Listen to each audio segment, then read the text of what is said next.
Today, we're looking at a lawsuit that hits at the center of journalism, AI, and the law. The New York Times has filed a major infringement complaint against Perplexity AI, and this one is just a bit different. The case alleges not only sweeping copyright violations, but also a new, largely untested theory that Perplexity AI hallucinates and fabricates information and then brands those hallucinations with the Times trademark, tricking users into believing the Times reported things that they never did. This is the first time that we've seen trademark theories used to police AI hallucinations. So the implications possibly stretch far beyond this single case. I'm Scott Hervey, a partner with the law firm of Weintraub Tobin, and today I am joined by my partner, Matt Sugarman. We are going to talk about the New York Times versus Perplexity AI on today's installment of the briefing.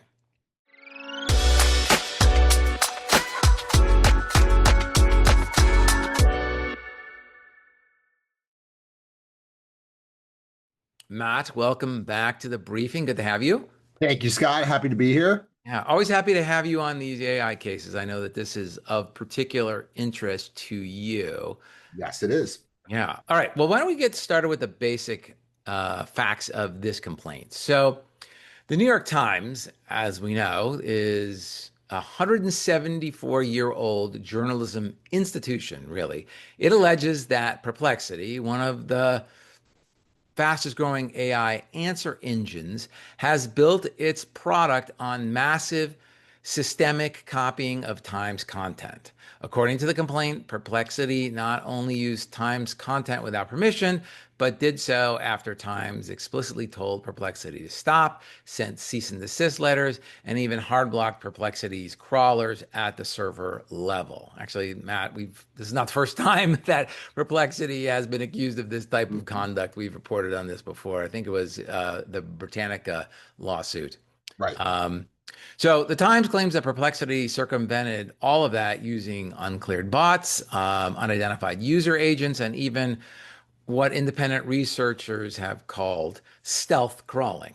Correct. And that's important, Scott, because it frames the story. The Times isn't just alleging copyright infringement here. They're alleging knowing, intentional, and sustained infringement. I think we've used those same three terms before in prior episodes. Yep. Continuing even after multiple clear warnings, they describe hundreds of thousands of scraping attempts in a single month. They cite independent investigations showing that Perplexity was bypassing robots.txt protocols and using browser-like agents to avoid detection. Right. So, okay, we start with a factual posture where the Times paints Perplexity as this rogue, scraping in secret entity using Times journalism to fuel everything from chat answers to API products to enterprise tools. But the complaint also goes further than that. It alleges that Perplexity's RAG system generates outputs that are verbatim or near verbatim copies of Times' articles, detailed paraphrases, detailed summaries, and other forms of expressive output that essentially Times alleges displaces the need for users to visit the Times website. They claim that this is textbook copyright infringement.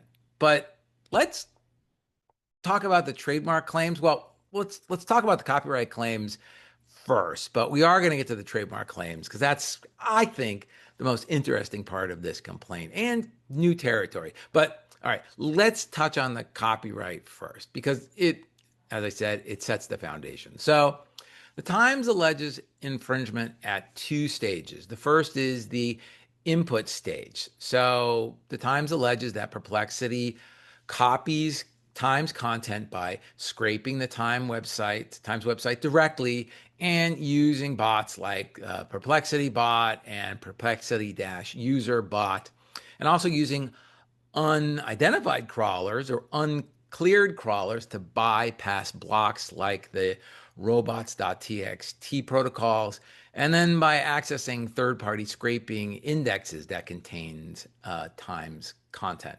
So this content is then added to the Perplexity's AI first index, which powers its answer engine and its APIs and its enterprise tools. Scott, and the next one is the output stage copying. The Times details numerous examples of verbatim text use from Times articles appearing in Perplexity responses. So they're not even bothering to try and rearrange the words, and it's just exactly as it appears in the article.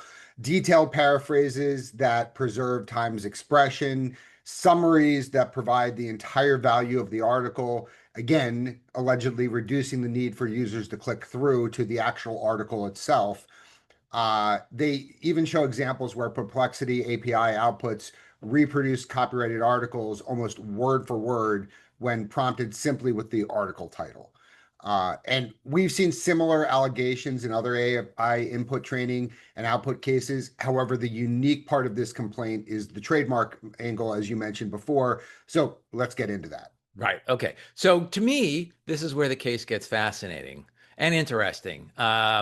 The Times alleges that Perplexity AI not only uses the Times content, but it also misuses the Times trademarks. So here's the core allegation.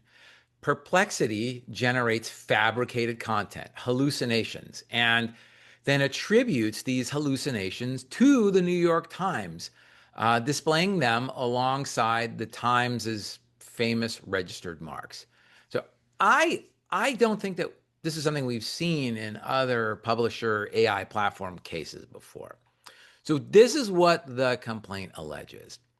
Perplexity often generates hallucinations in its outputs and misattributes that inaccurate text to the Times using the Times trademark. Perplexity's use of the Times trademarks alongside hallucinations is likely to cause dilution by blurring and or tarnishing the Times' famous marks and cause serious damage to its worldwide reputation for truth and accuracy in reporting.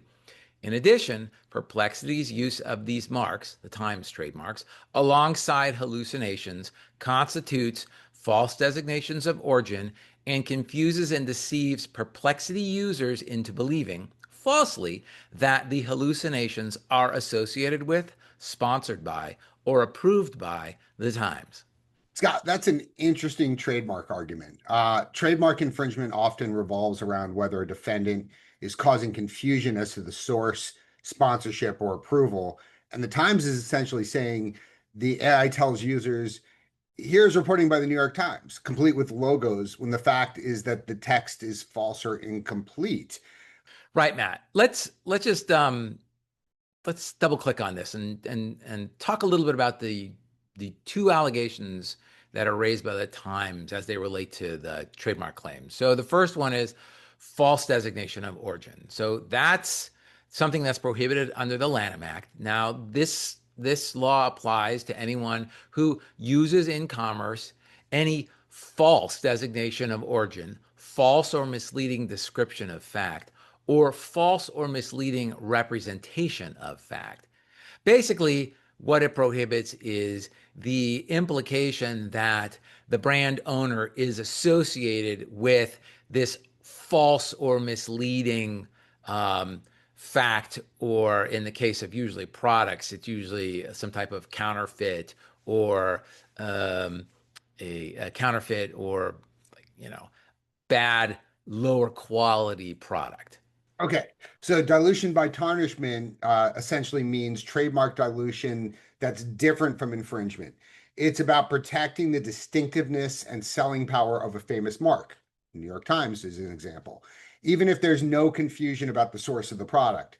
The Trademark Dilution Revision Act, TDRA, defines the dilution as the whittling away of the value of a trademark when used to identify different products. It prohibits the use of a mark that is likely to cause dilution by either blurring or tarnishment. In this case, attributing things to the New York Times that weren't said, the hallucinations. To prove dilution by tarnishment, the Times would have to prove three things. Fame, that its trademarks were famous. And I think we can both acknowledge that the New York Times trademark is one of the most famous in the world. Absolutely. And similarity, that there's a similarity between the Times trademarks and the marks used by Perplexity. Obviously, when they're using the mark exactly, that's not only similar, it's the same. Right. Reputational harm, that the use of the marks by Perplexity is likely to harm the reputation of the Times, as you just discussed, Scott. Right. Yeah, that the use of the marks by perplexity in connection with these hallucinations. Correct. Okay. So let's talk about, I mean, I think we know why these claims are new, but let's talk about why these are consequential. So, I mean, look, there are a vast number of lawsuits and claims and issues related to AI input and AI output.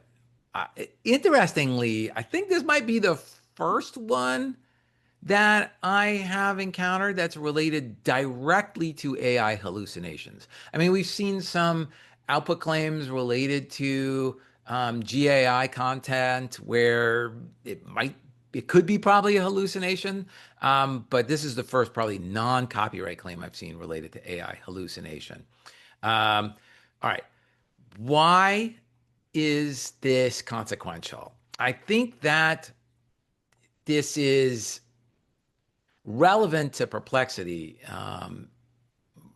mostly because Perplexity's interface emphasizes like authoritative sources, right? It shows the Times logo. It wraps excerpts in a Times branded container. Users think essentially that they're reading journalism that was created by the Times, or they're reading summaries of articles that were reported by the Times. If the text is false, trademark law would step in uh, because then the use of the branding is misleading. So I think this could create a new risk framework for certain AI companies, at least those AI companies that wrap their answers in uh, in brands that are relevant to the source of the content, or maybe even not relevant to the source of the content, but at least uh, GAI that's wrapped in a brand. If an AI system hallucinates and then tags that hallucination with a branded trademark, that could very well be a Lanham Act violation. Exactly, Scott. And let's go through some of the complaints examples of hallucination-based infringement. The complaint doesn't just assert the theory, it also provides detailed examples of fabricated articles displayed with the Times marks, as any good litigator should do, that helps their case. Yeah. Perplexity allegedly presented fictional claims as if written by the Times journalists, generated summaries of articles that don't actually exist, talk about hallucinations, created incomplete or misleading paraphrases that omit context but still display the Times logo, attributed false statements to the Times in Perplexity API outputs. And the Times argues that that harms them in two ways. First is consumer confusion. Readers assume that the Times actually reported the hallucinated information, and brand tarnishment. If Perplexity output text is sloppy, biased, inaccurate, or defamatory, that muddies the Times brand reputation for accuracy and high journalistic standards, which it's lived on for, what did you say, 100 and 174 years. yes. Yeah. Okay. And this is where the Times sees really existential harm. If AI products can attach the Times brand to allegedly fabricated materials without permission, the public may no longer be able to trust what the New York Times stands for. Wow, that really is an existential threat to the value of not just the Times, but yeah, any source of news reporting. Um, all right, let's drill into the false designation of origin cause of action because it's really central to the case. So, a false designation of origin occurs where a defendant misrepresents the source of the goods or the services. For example, a counterfeit handbag with a Louis Vuitton logo, or a restaurant that falsely claims to serve official Coke products when it serves something else. But here, the goods are the output of an AI engine. The Times says that Perplexity produces text wrapped in a Times logo or otherwise attributed to Times. Uh, branded citation elements and a user interface that strongly suggests that this content came from the New York Times, when, according to the New York Times, it certainly did not. Exactly. And I can't recall of a court addressing the specific scenario before. So there will be a question of whether AI outputs themselves can be considered goods or services for Lanham Act purposes when presented as branded factual content. I suspect that courts will say yes, since works like magazines and newspapers, both the physical and online versions, can be goods or services under the Lanham Act for the purposes that we're talking about. Right. That's correct, Matt. Well, let's talk about the dilution claim. So, dilution, especially tarnishment, it doesn't require consumer confusion. It requires that the defendant's conduct harms the famous mark's distinctiveness or its reputation. So, the Times argues that its brand represents accuracy, trustworthiness, and independence. Perplexity's hallucinations, this is allegedly, undermined those representations, what the New York Times brand stands for, by making it appear that the Times produces false or misleading content, and displaying the Times trademark next to hallucinated content tarnishes that brand. Here, the tarnishment allegedly comes from the AI generated misinformation. So, what will Perplexity likely argue in this case? So, we can predict several defenses based on everything we've discussed. Um, First one is they'll say, we didn't train on New York Times content. Perplexity has publicly claimed that its own bots do not train foundational models, but the Times argues that this is semantic because Perplexity uses the Times content via RAG, continuously feeding copyrighted content directly into an LLM interface. Right. That's going to be a real technical argument, but I don't know. When the output is the exact same, word for word content as a New York Times article, I don't know how you argue that you didn't train on New York Times content, but I'll leave that for the Well, I court to think that decide. goes to what you're going to talk about next, whether it's transformative or not. Right. So I think that their next argument will be our use is transformative or it's fair use. So, of course, they're going to argue that training is fair use. But the holding in Bartz versus Anthropic, which we've covered, that may be problematic for Perplexity. On the one hand, Judge Alsop, who decided that case, concluded that model training using lawfully acquired books could qualify as transformative and therefore be fair use in the training context. On the other hand, in that case, he held that Anthropic's creation and retention of a central library made up of pirated copies of books was not fair use and represented a distinct form of wrongful conduct for which liability could lie. Importantly, the court flagged that the method of acquisition mattered. Pirated downloads supporting a persistent indexable repository is different from lawful training data. And that difference is potentially dispositive when it comes to liability for the underlying copying. Right. And that could be crucial here, Scott.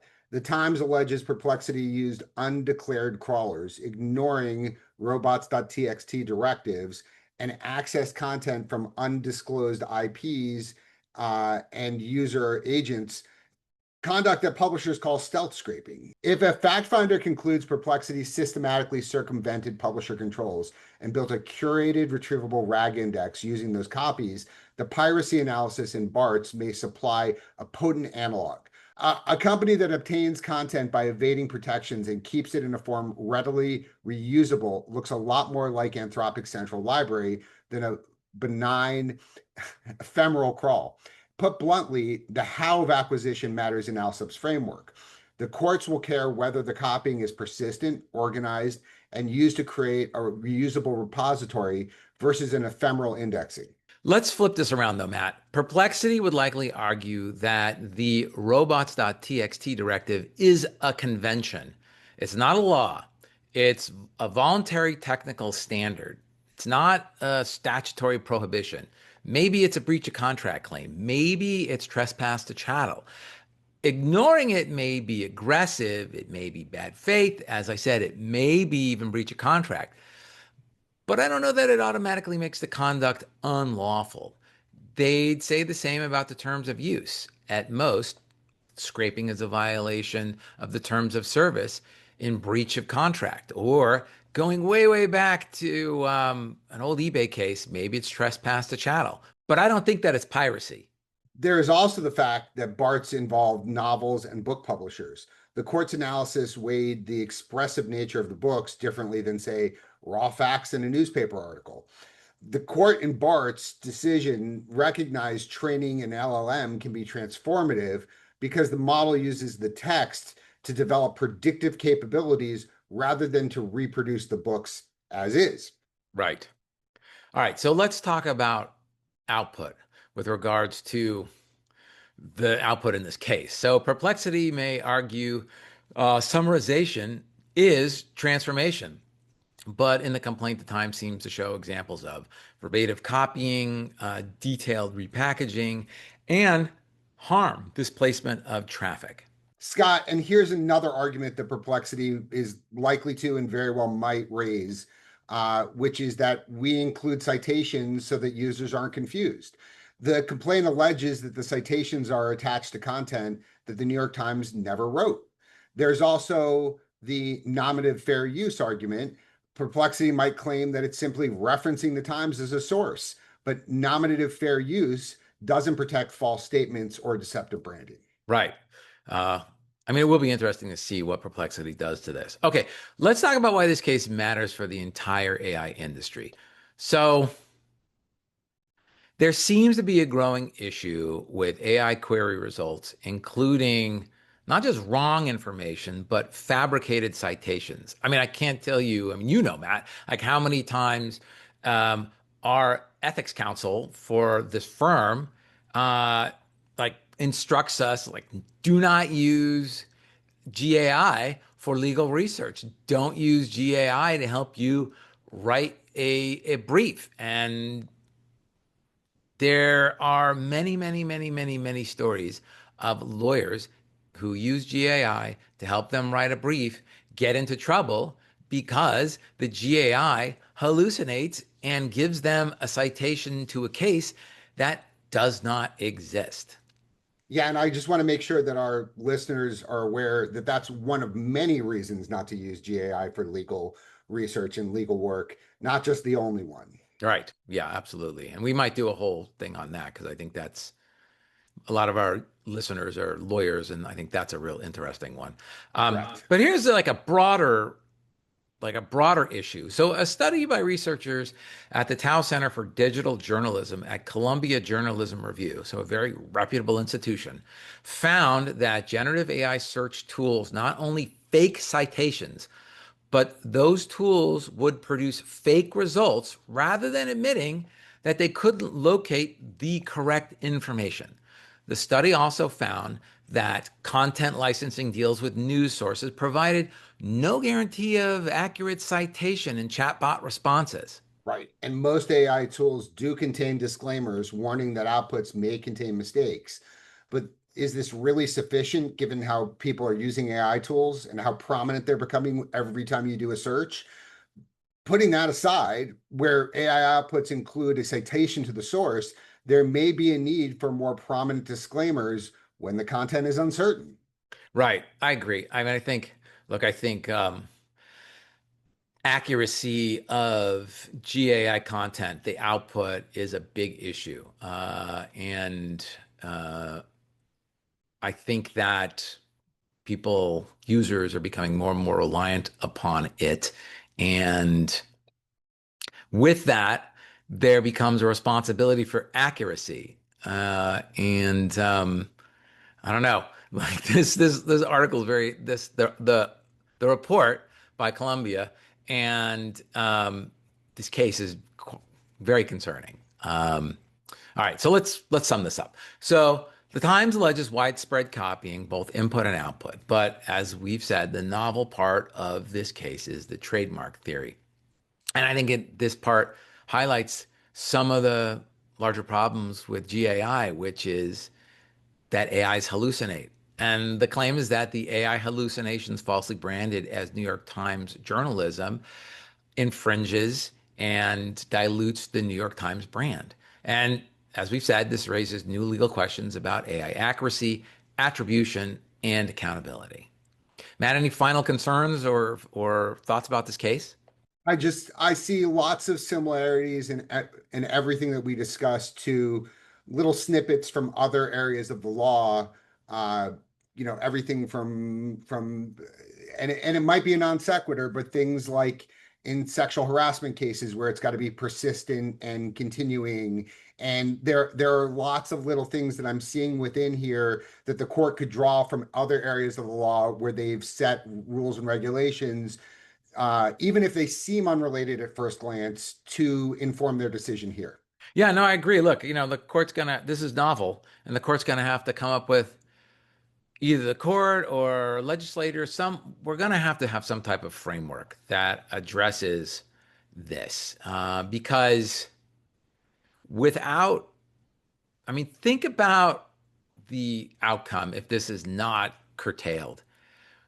We can't trust anything, right? Nothing is real anymore. And you know, that is problematic. On that very happy note, thanks again to Matt for joining me. It's great to have your insights, especially on these AI cases. And thank you, our listener, for joining us today on the briefing. If you found this episode helpful or interesting, please take a moment to subscribe, like, and share it with your network. We'd also love to hear from you. Please leave us a comment or a review and let us know what topics you'd like us to cover in future episodes. I'm Scott Hervey. We'll see you next time on the briefing.